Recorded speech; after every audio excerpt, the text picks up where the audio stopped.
why is this potentially? And again, this is theoretical. We're just guessing based on our understanding of biomechanics, all right? So it probably happens via something called force coupling and dynamic stability. So if you're a physical therapist, you've probably learned this already. But when I bring my arm overhead or when I'm pressing something overhead, let's say I'm doing standing scaption, I have a dumbbell at my side, I'm raising it up to shoulder level.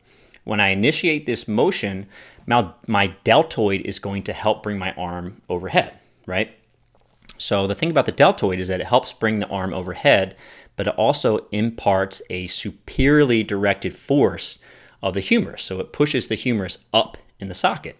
And the job of the supraspinatus is to hug the humerus into the socket. And this is what dynamic stability is. When I bring my arm overhead, the deltoid is going to help bring my arm overhead. It's also going to pull the humerus superiorly. The rotator cuff is going to hug the ball into the socket and make sure that that ball is not banging around on different structures around the shoulder joint. Okay? So the same thing goes for the rotator cuff during pulling and pressing motions. So when I'm doing a pulling motion, the EMG of the latissimus dorsi is high. We just showed that, all right? This is the prime mover during pulling and row exercises. So from an arthrokinematic perspective, so within the joint, as it comes to movement, the lats are going to pull the humeral head posteriorly on the glenoid. So they're trying to pull the ball backwards off the socket, right? So what happens is the rotator cuff is going to counter this, and the part of the rotator cuff that counters this is going to be the subscapularis. So the EMG, like we saw already, is going to be high during a row. The subscapularis is a dynamic stabilizer of the glenohumeral joint. It's going to contract with equal force to the lats to pull the ball anteriorly and stabilize that ball in the socket. Okay? Now, the same thing is going on probably during the bench press. So when we bench press, the pecs EMG is high, okay? At least in this study, delts wasn't as high, but let's say the pecs, very high. Those are the prime movers during bench press.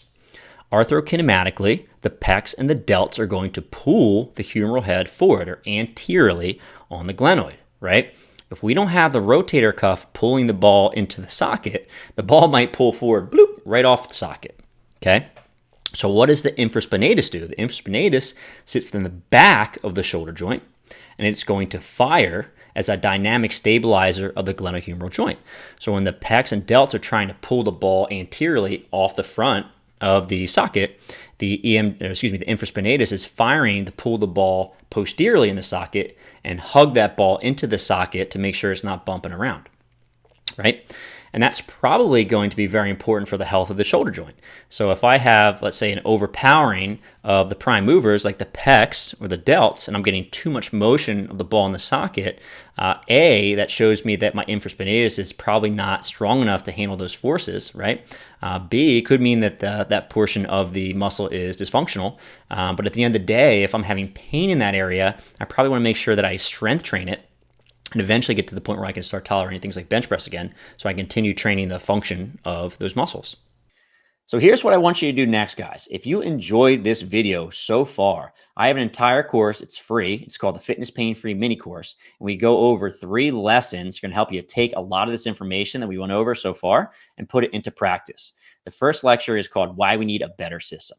So first and foremost, the way we treat fitness individuals, all right, athletic people in the gym from a physical therapy perspective is pretty much broke, okay? So we need a better system to serve the folks that are in the gym that get hurt, they want to get back to training, all right? Lecture number 2 is called 7 Reasons Why People Get Hurt in the Gym. And essentially, we have to know the reasons why people get hurt in the gym so we can keep them safe in the future, right? And when they get hurt, we have to know why and how to get them back to training in the gym. Okay, so a thorough understanding of this is very, very important. I actually have a really cool infographic that goes along with this lecture that you get for free as well. And lastly, we go over a case study of how to get someone out of pain and back to training. So these principles are all phenomenal, but we don't actually put it together and you don't understand how to create a program to get people back in the gym and keep them safe for the long term, then we lose, right?